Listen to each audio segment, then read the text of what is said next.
ಅವರು ವೆನೆಜುವೆಲಾದಲ್ಲಿ ಶಾಂತಿ, ಸಾರ್ವಭೌಮತ್ವ ಮತ್ತು ಸ್ವಾತಂತ್ರ್ಯವನ್ನ ಎತ್ತಿ ಹಿಡಿಯುವಲ್ಲಿ ಭಾರತದ ಬೆಂಬಲವನ್ನ ಪುನರುಚ್ಚರಿಸಿದ್ದಾರೆ ಹಾಗೂ ಎರಡು ದೇಶಗಳು ಗ್ಲೋಬಲ್ ಸೌತ್ ರಾಷ್ಟ್ರಗಳ ಹಿತಾಸಕ್ತಿ ಕಾಪಾಡೋಕೆ ನಿಕಟವಾಗಿ ಕೆಲಸ ಮಾಡಲು ನಿರ್ಧರಿಸಿವೆ.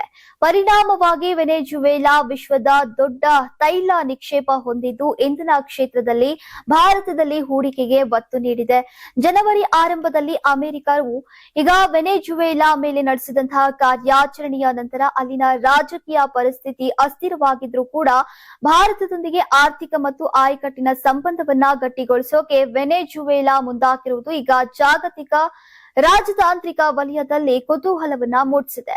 ಅಮೆರಿಕವು ವೆನೆಜುವೆಲಾ ಮೇಲಿನ ತೈಲ ನಿರ್ಬಂಧಗಳನ್ನ ಈಗ ತಾತ್ಕಾಲಿಕವಾಗಿ ಸಡಿಲಿಸಿದ ನಂತರ ಭಾರತೀಯ ಕಂಪನಿಗಳಾದಂತಹ ರಿಲಯನ್ಸ್ ಇಂಡಸ್ಟ್ರೀಸ್ ಮತ್ತು ಇಂಡಿಯನ್ ಆಯಿಲ್ ಕಾರ್ಪೊರೇಷನ್ ವೆನೆಜುವೆಲಾದಿಂದ ಕಚ್ಚಾ ತೈಲವನ್ನ ಆಮದು ಮಾಡಿಕೊಳ್ಳೋಕೆ ಆಸಕ್ತಿಯನ್ನ ತೋರಿವೆ. ವೆನೆಜುವೆಲಾ ಕೂಡ ಭಾರತಕ್ಕೆ ರಿಯಾಯಿತಿ ದರದಲ್ಲಿ ತೈಲ ನೀಡುವಂತಹ ಸಾಧ್ಯತೆ ಇದೆ. ಇನ್ನು ಇದು ಭಾರತದ ಇಂಧನ ದರವನ್ನ ಕಡಿಮೆ ಮಾಡೋಕೆ ಸಹಾಯ ಮಾಡುತ್ತೆ. ಭಾರತದ ಸಂಸ್ಕರಣಾಗಾರಗಳು ಈಗ ವೆನೆಜುವೆಲಾದ ಭಾರಿ ಕಚ್ಚಾ ತೈಲವನ್ನ ಸಂಸ್ಕರಿಸೋಕೆ ಬೇಕಾದಂತಹ ಸುಧಾರಿತ ತಂತ್ರಜ್ಞಾನವನ್ನ ಹೊಂದಿವೆ. ಇದು ಉಭಯ ದೇಶಗಳಿಗೆ ಲಾಭದಾಯಕವಾಗಿದೆ.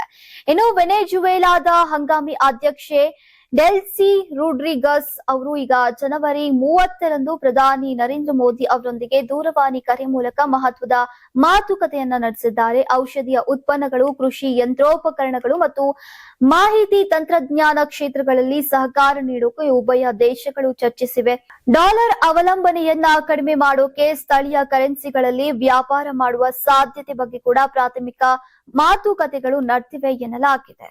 ಯಾರಾಗ್ತಾರೆ ಎಂಎಲ್ಎ ಅಭ್ಯರ್ಥಿ 2028 ಶೀಘ್ರದಲ್ಲೇ.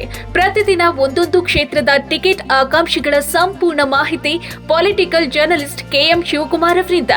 ಕರ್ನಾಟಕದ ನಂಬರ್ 1 ಡಿಜಿಟಲ್ ಮೀಡಿಯಾ ನಿಮ್ಮ ನೆಚ್ಚಿನ ಕರ್ನಾಟಕ ಟಿವಿಯಲ್ಲಿ ಮಾತ್ರ.